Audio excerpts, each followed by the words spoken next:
And another good push for Benny Snell Jr. 3rd and 1 at the 36. Benny Snell, he gets the call.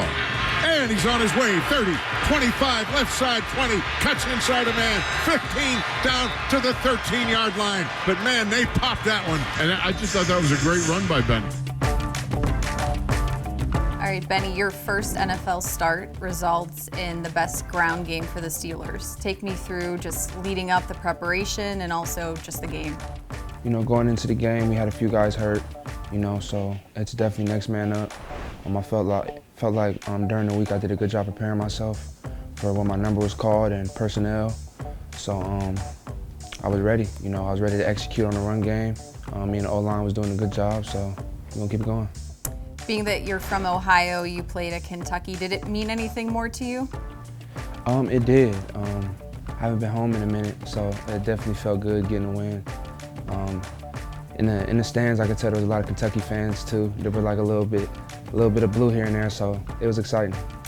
During his press conference, Coach Tomlin shouted out your performance and said that you went above and beyond his expectations, especially coming off of an injury. Did you surprise yourself at all, what you were able to do? I always fall back on always being prepared, and you know, my preparation for the game, you know, that's what I spend most of my time on.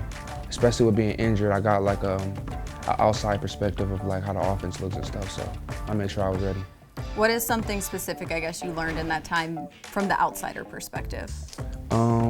It gave me a wake-up call of how much I love football.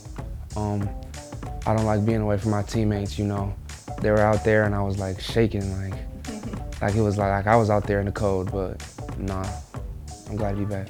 You talked about your love for football. I went back when you were drafted.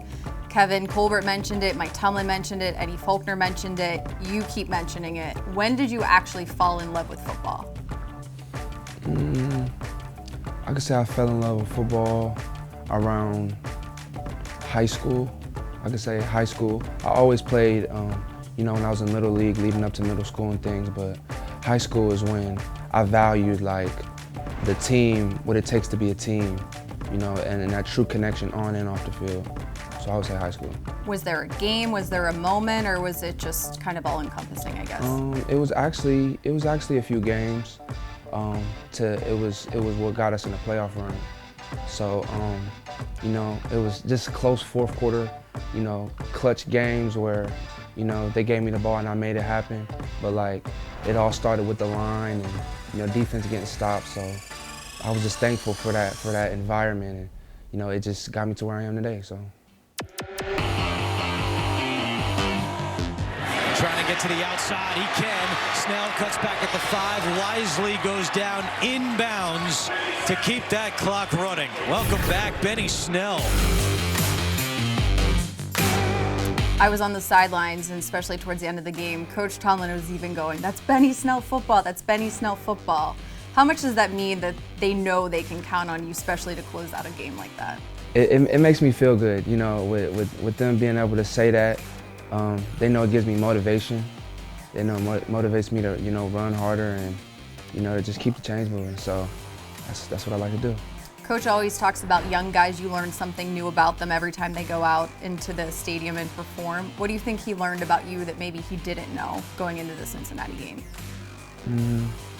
Maybe that I earned a little bit more trust, a little bit more trust on leaving me out there. You know, you could say for pass protection or, you know, catching the ball or whatever the case may be. So hopefully I earned a little bit of trust. Knowing how important this game on Sunday at Heinz Field is to both sides, how do you kind of prepare, maybe not think about the last game? I know you didn't play in it, but just knowing that you guys do have a job to do and you want to keep building off of what you did in Cincy. We take it week by week, game by game. So we'll definitely have a plan going into the game. We're going to be ready and we're going to execute it. You know, I didn't play in the last game. I got to watch, I got to see things. So now I'm in the game, so it's my turn now. Totally switching topics. You said you're a big SpongeBob guy, right? Yeah, a little bit. Do you have a favorite episode or a favorite quote from SpongeBob? I like the episode where SpongeBob got to deliver the pizza. And I like the one where like the jellyfish, they were doing the jellyfish and it took over like his house and they were like dancing and stuff. Does anyone else on the team like SpongeBob too? I haven't really asked. You know, No. that's kind of my thing. I just, I'll be chilling. All right, what's one thing we do not know about Benny Snell? I like video games. Okay. That's one of my hobbies that I love to do, and I feel like I'm very good. So, yeah.